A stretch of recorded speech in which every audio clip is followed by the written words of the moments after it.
दोस्तों नमस्कार, मैं हूं शीतला तिवारी। दोस्तों ये खबर जो है उत्तर प्रदेश के बांदा से आ रही है। मैं आपको बता दूं, इस पर जो है 6 साल की बच्ची के साथ दुष्कर्म करने और उसको जो है जबरन गला दबा करके मार देने का मामला प्रकाश में आया है।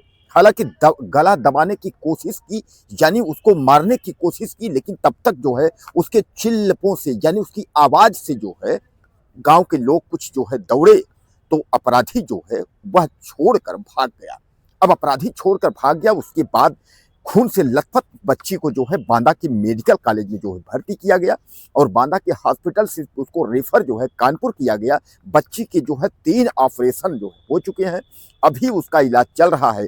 यानी यह घटना जो है पॉस्को एक्ट के तहत 6 महीने के अंदर जो है उस अपराधी को फांसी की सजा सुना दी गई है। यानी वह जो है अब फांसी पर तब तक लटका रहेगा जब तक कि उसकी सांसें खत्म नहीं हो जाती, तब तक उसको लटकाया जाए। ऐसा जो है जज ने पॉस्को एक्ट के तहत जो जज सुनवाई कर रहे थे, उन्होंने यह कहा कि इस व्यक्ति को तब तक फांसी पर लटकाया जाए जब तक इसकी सांसें नहीं थम जाती, यानी जब तक यह जो है मर नहीं जाता तब तक इसको फांसी पर लटकाया जाए। यानी इतना इसने जो है गंदा काम किया है। दरअसल मैं आपको बता दूं कि यह बांदा का जो मामला है यह पहला मामला नहीं है।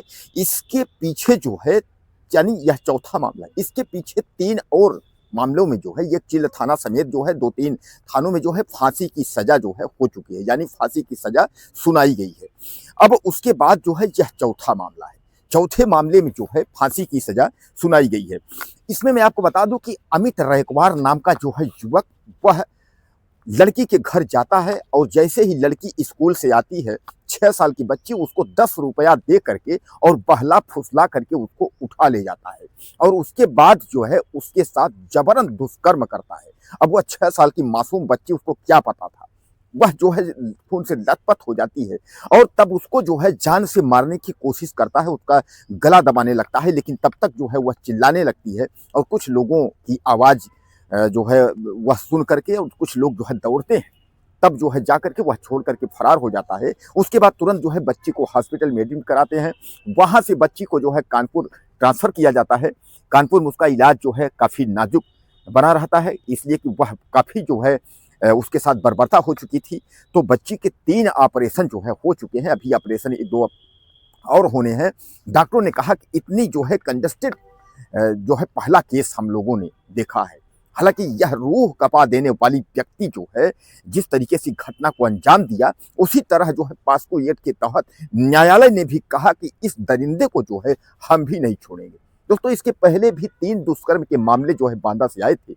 उन दुष्कर्म के मामलों में जो है फांसी की सजा सुनाई गई थी, लेकिन वह मामले जो है हाई कोर्ट में अपील दायर किए हैं, जिससे वह मामला अभी विचाराधीन है। उन लोगों को फांसी अभी नहीं हो पाई। अब इस चौथे मामले में जो है जब अमित जो है रैकवार को, जब इसको जो है फांसी सुना दी गई, तो उसके बाद जो है गिड़गिड़ा उठा दरिंदा। दरिंदा जो है कहने लगा कि अपने माँ से मिलना चाहता हूँ, फांसी की सजा सुनने से पहले, फांसी से पहले अपनी प्रेमिका से मिलना चाहता हूँ, बीबी के साथ एक रात बात करना चाहता हूँ, अपनी माँ से एक बार मिलना चाहता हूँ, गिड़गिड़ा रहा है। सजा सुनते ही उसने, जैसे यह फांसी की सजा सुनने, वो जो है धड़ाम से जमीन पर गिर गया। उसको जो है आंखों से आंसू, रोने लगा, गिड़गिड़ाने लगा। 6 साल की बच्ची के साथ दरिंदगी करने वाला अमित जो है रैकवार नाम का दरिंदा जो है वो चिल्लाने लगा कि मर जाऊंगा साहब, जज साहब बचा लो। अब बचा लें, 6 साल की बच्ची के साथ तुमने 10 रुपया दे करके कितना घिनौना तुमने हरकत किया। वो स्कूल गई थी बच्ची, वहां से आई थी, उसको क्या बच्चों को चॉकलेट और टॉफी और 10-5 रुपए जो है वो इतने लालची होते हैं, और तुमने जो है वो बच्चों के साथ इतना गलत काम किया इस दरिंदे ने। इस दरिंदे को तो जज साहब ने जो भी फैसला किया है, इसको तब तक लटकाया जाए फांसी पर जब तक इसकी सांसें न थम जाएं। यानी यह भी घुट घुट के जब तक यह मर न जाए तब तक इसको फांसी पर, यानी फांसी की सजा जो है उसको, जैसे ही फांसी की सजा उसने सुना, वैसे ही जो है दहाड़ मारकर रोने लगा, गिर पड़ा कोर्ट में कि साहब बचा लो। कौन बचा ले? कभी कहता है अपनी माँ से मिलना चाहता हूँ, कभी कहता है अपनी जो है गर्लफ्रेंड से, प्रेमिका से मिलना चाहता हूँ। यानी इसको जब पता चल गया दरिंदे को कि अब हम लटक जाएंगे, अब हम बचेंगे नहीं, अब जो है जज साहब ने जो है यह तय कर लिया है कि इस दरिंदे को जो है छोड़ना नहीं है किसी भी कीमत पर, इस दरिंदे को जो है, क्योंकि अगर यह दरिंदा अगर छूटा तो इस तरीके के दरिंदे पनपते रहेंगे और पता नहीं बच्चियों के साथ क्या होगा। मासूम बच्चियों को क्या पता है कि कौन दरिंदा जो है उन्हें गिद्ध की तरह देख रहा है और उसके बाद जो है जब तक पाएगा उनको निगल जाएगा। दोस्तों यह मिट्टी में मिल गया, यह दरिंदा बर्बाद हो गया, यानी बर्बाद क्या आप समझ लीजिए, मिट्टी में खत्म हो गया, फांसी हो गई। लास्ट पे ही होता है आदमी ना कि सजा में जो है फांसी हो जाए, सब कुछ खत्म हो गया इस दरिंदे का।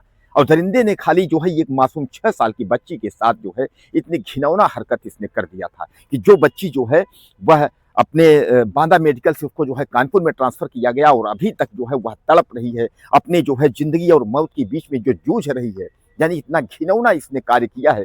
तो अब इस जो है दरिंदे के साथ जो है जज साहब ने भी कहा कि जिस दरिंदे ने इतना घिनौना कार्य किया है तो इस दरिंदे के साथ भी उतना घिनौना ही कार्य किया जाना चाहिए। इसीलिए तो जज ने जो है काफी पास्को एक्ट के तहत इस मुकदमे को जो है दर्ज किया, क्योंकि मासूम बच्ची थी तो उसमें जो है फौरन। और मैं आपको बता दूं कि यह केस जो है 6 महीने के अंदर जो है यह फांसी की सजा हुई है। बहुत बड़ा मामला है कि किसी बच्चों वाले मामले में या किसी भी मामले में 6 महीने के अंदर फांसी हो जाना, यह बहुत बड़ी बात है, आप समझ लीजिए। और इसी तरीके का जो है कानून हमारे देश में इन दरिंदों के लिए जो है होना चाहिए, जो महिलाओं लड़कियों का जो बलात्कार या मर्डर की स्थिति जो पैदा करते हैं, जो ऐसी हत्या या रेप का जो है अंजाम देते हैं, उनके साथ बस इसी तरीके का जो है जैसे जो है जज साहब ने फैसला किया है, बस इसी तरह जो है फैसला होना चाहिए। तो दोस्तों आपको क्या लगता है, गिड़गिड़ा रहा है दरिंदा, तो इस दरिंदे के बारे में 2 शब्द आप जरूर लिखना ना भूलिएगा। और इस पूरे प्रकरण में अगर आप कुछ कहना चाहते हैं तो आप मुझे मैसेज करें। चैनल को सब्सक्राइब कर दें। अगले वीडियो में फिर मिलते हैं।